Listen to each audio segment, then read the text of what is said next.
সেই কুলাঙ্গার জ্যোতি বসু ও বলেছিল পাকিস্তান দাবি মানতে হবে, তারপর ভারত স্বাধীন হবে। সেই কুলাঙ্গার জ্যোতি বসু, সেই লেনিন এই দেশে, এই বাংলায় আমরা থাকতে দিব না। প্রশাসনকে আজকে জানিয়েছিলাম কি আজকে আমরা ট্রেলার দেখিয়ে যাচ্ছি, আবার আসবো আর লেনিনকে গঙ্গায় ভাসিয়ে দিব। 16ই আগস্ট 1946-এ এই কলকাতার বুকে দাঁড়িয়ে মুসলিম লীগ ডাইরেক্ট অ্যাকশন ডে ডাক দিয়েছিল।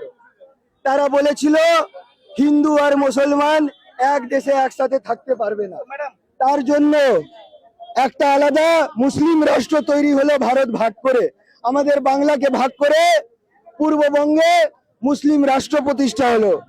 ইন্ডিয়ান ইন্ডিপেন্ডেন্স অ্যাক্ট 1947-এ সেকশন 3-তে পরিষ্কার লেখা হয়েছে বাংলাকে ধর্মের ভিত্তিতে ভাগ করা হয়েছে।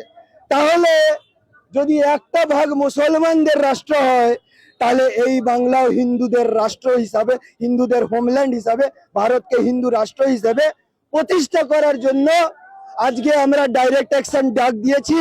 আজকে থেকে সূচনা করছি, আগামী দিনে হিন্দু সুরক্ষা সমিতি মাঠে নেমে জিহাদিদেরকে দেশ ছাড়া করানোর সংগ্রাম শুরু করবে।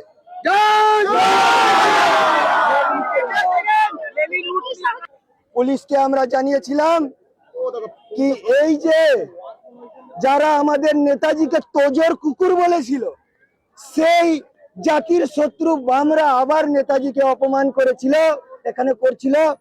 তার ছবি, নেতাজির ছবি লেনিনের পায়ের সামনে লাগিয়েছে। বলেছিলাম ওখান থেকে যদি নেতাজির ছবি না সরানো হয়, হিন্দু সুরক্ষা সমিতি আজকে এখান থেকে সরবে না। কিন্তু পুলিশ সেই ছবি সরিয়ে দিয়েছে, তার জন্য তাদেরকে আন্তরিক শুভেচ্ছা জানাই।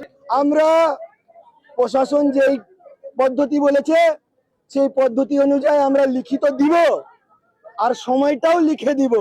সেই সময়ের ভিতরে না হলে এরপরে বাংলা থেকে 5 লাখ লোক নিয়ে আসবো যাদবপুরে, তখন দেখি লেনিন কিভাবে টিকতে পারে।